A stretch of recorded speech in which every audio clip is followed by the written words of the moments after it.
So yeah, like I said, we stand on two different sides of the fence with this, but we could just get into it. Sorry for the late talk, but this is the Jalen Brunson conversation, and so this I think it was maybe either you or B Mill that I was telling that I was kind of hearing some rumblings about he was considering taking a pay cut, and Jalen Brunson. I mean, he was considering taking a nice pay cut for the New York Knicks, and coming to find out, it was actually true. So a little while ago, we heard that he was eligible for $256 million if he would have waited till next summer, but instead he took an $113 million pay cut, bringing the total up to $156 million.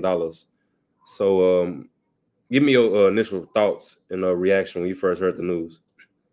Initially, I really couldn't believe he did it. Obviously, I understand why he would do it because you want to give your chance the best odds of winning, and you do that by saving money and being able to bring in more players, which they got the whole Villanova Knicks thing going over there. Right. But the reason why I'm like, why would you do that is because I feel like part of the reason he left Dallas was because he didn't feel like he was getting the money he was owed or deserved for how well he was playing. So now you go to New York and you're playing basically the best basketball in your life, arguably the best guard in the league.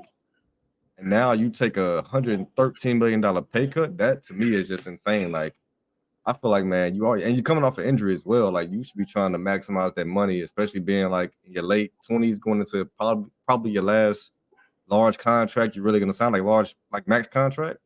There's no way I would be cutting the money I'm making for my team. I get it. It's admirable, but I would make that team find cuts or find the money somewhere else. It wouldn't be from the best player, especially when what you've given these last couple of years. I just think that's kind of wild, man. I don't.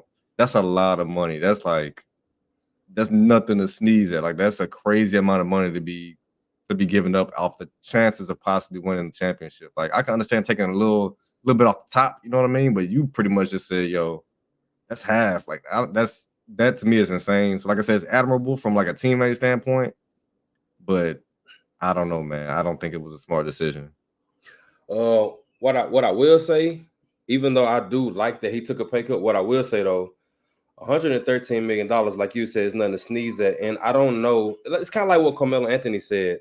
You kind of can't recoup $113 million off the court. You kind of got to be just exceptional to get those type of endorsements and type of deals off the court. Like $113 million, he probably just won't see that. You know what I'm saying? But what I will say before I get into my case, he's 27, I believe, 26, 27 years old. So this deal could end when he's like 30, 31 years old. But what I will add to that is we still see players get bags even at that age. We just saw Paul George at 34 years old get $200 million. So, barring injury, if he's still playing at an all-star caliber level, going into his early 30s to mid 30s, he could potentially get another significant deal. In that time, if he's still playing at that high level, I don't know if he'll take another pay cut, especially if they don't win the championship in this window that they do have. But one thing about the Knicks that I do like, other than him taking his pay cut, is if you kind of look at the structure of the team, they got Dante DiVincenzo. They got him on a $50 million deal. They got Josh Hart on like a $70 million deal. They got OG didn't take a discount. He said, I'm not, like B Mill said, I'm not one of them Villanova boys, so you got to pay me my bread. That's cool.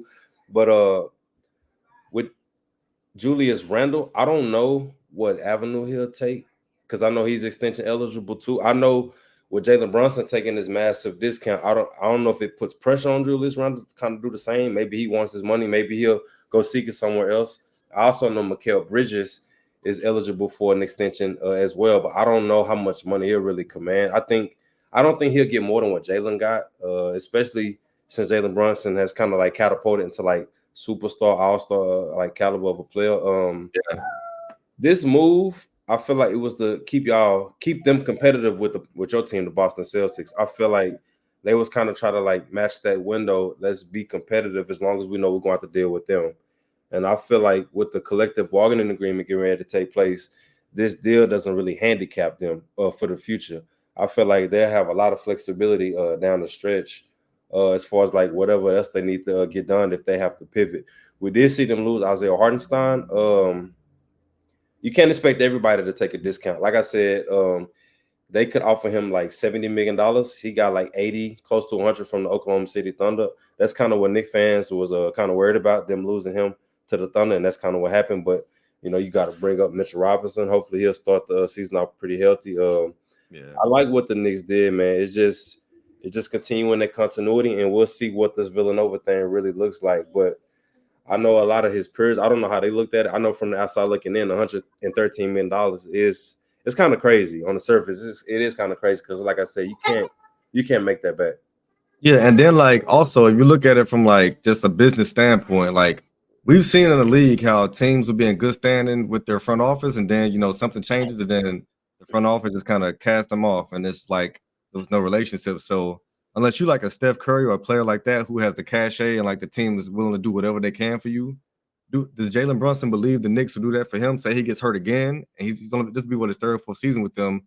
Does he have that cachet to where he can still believe that they'll give him that payday going forward after taking this massive pay cut? Because I don't know if he has that over there, and that would just be a nightmare if you take this huge pay cut, something happens to you, and then they just kind of cast you off and like, oh well, like they just saved a ton of money, and it's like you just kind of asked out. So that's why I'm like, I don't like the decision. I mean, like I said, I don't know his relationship with that front office, but I can't imagine it being on the level this early as like a LeBron James is with the Lakers at this point in his career, or Steph Curry, or like even like a Giannis with the Bucks, kind of showing his loyalty to them and him resigning and them kind of being willing to make these big trades to help him out. I don't know if Brunson has that with the Knicks yet.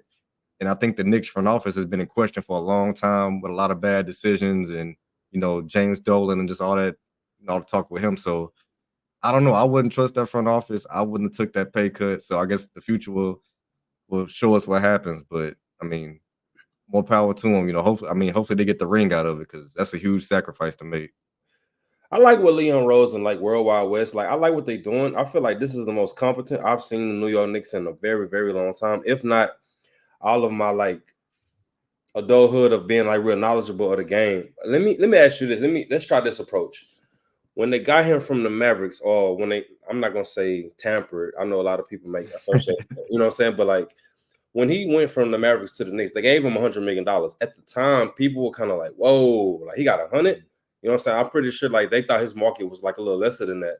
So if you think about it, they kind of already did him a favor. Now I know you don't do favors for billionaires. That's not how this works. You try to squeeze and get every amount that you can out of somebody who will forever be richer than you for the most part. So they kind of did him a favor. I felt like it was more of a favor for a favor. That might be a horrible approach, but I just wanted to see what you thought about that. I mean, I guess from the Knicks standpoint, they see it as a favor, but I think Jalen Brunson already felt like he was worth that money. I think that's part of the reason why he didn't stay with Dallas because he felt like, yo, I'm worth $100 million. So He showed it I too. don't, yeah, I don't. So I don't. If I'm him, I don't see it as much as me taking a favor. I know the Knicks might see it that way just because they feel like he might have been a little bit unproven, and maybe we're gonna show faith in him by giving him this contract. But I think a lot of teams would have gave him that $100 million without seeing it as a favor. So I think he was well worth it. I mean, obviously he's worth probably double, triple that now. So yeah, him. Even if that was a favor for a favor, that's a very uneven favor for a favor because that the chance he's taking versus the chance they took. So I mean, like maybe that is how they see it, but I don't know. It's just that's tough, man. That's tough. I like what I really like what it did. I feel like it gives them a lot of cap flexibility down the stretch.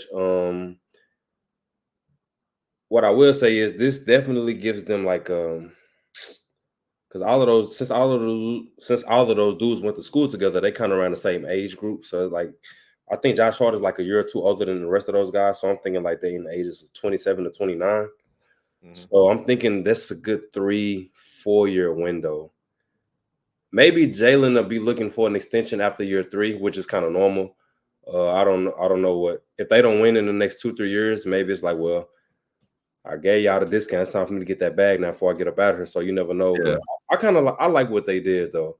I like what they did with that. You Yeah, got it. I think the wild card at the end of the day for them is still gonna be Randall, what they end up doing with him, whether they pay him the money, he takes a discount, or they trade him away for something else. But I think that's really gonna be what either gets them the championship or doesn't. I think having that core with those Nova guys is nice, but I think with that chunk of money and the type of player you could bring in, I think that's really gonna be what decides if they win or lose. I don't see them winning it right now with Randall and the rest of those guys. I think it would have to be somebody else. So I think what they're able to do with his contract and that money, whether it be a collective of guys to give you a little bit of depth, or it be one guy that could really help put you over the top. I think that's really going to be what sets them apart from getting a ring and not.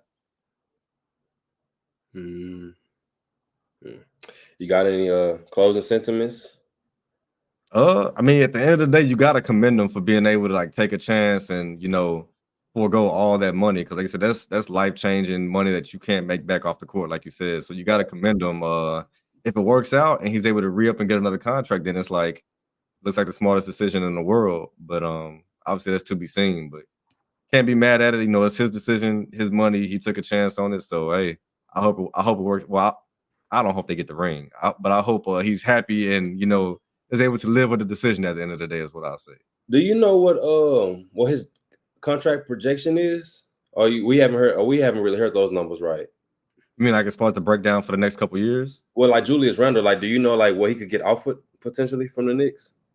Oh, I mean, I'm assuming it's gonna be like the same like 212 that a lot of these other guys get, like around that ballpark. Like if they wanted to like give him like his max, I guess you would say. And But see, I don't think they're gonna do that though. I don't think any team's gonna do that.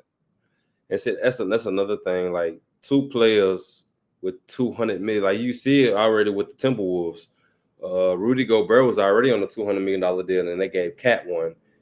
Anthony Edwards is probably gonna break the bank when his deal comes up. When his net way, I know he signed not too long ago, but The yeah, next one's gonna be. I don't know. We'll see with the CBA how that stuff works out. But I just wanted to touch on that real quick. Appreciate it.